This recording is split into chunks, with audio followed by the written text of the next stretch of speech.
Doktor dah golek kepala dah. Doktor kata dah maksimum dah.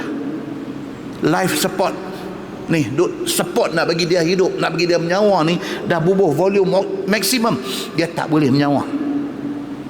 Apabila badan dah jadi sejuk, apabila jari dah krem, pada masa tu Nabi kata apa? Man ahabba liqa Allah ahabba Allahu liqa'ah. Siapa yang pada masa tu hati dia seronok nak jumpa Allah, Allah seronok nak jumpa dia.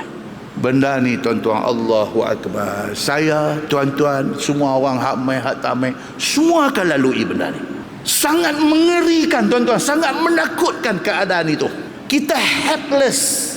Tak ada siapa boleh tolong kita pada masa tu. Tak ada siapa tuan-tuan. Jangankan suami, jangankan isteri, jangankan mak, jangankan ayah, jangankan anak-anak yang sayang kita separuh mati. Jangan doktor pakar yang paling pandai pun tak boleh nak bagi extension nyawa dekat kita, walaupun untuk 1 second. Pada masa tu kalau kita orang baik, ahabba liqa Allah, hati kita akan seronok nak jumpa Allah. Ahabballahu liqa'ah, Allah seronok nak jumpa kita.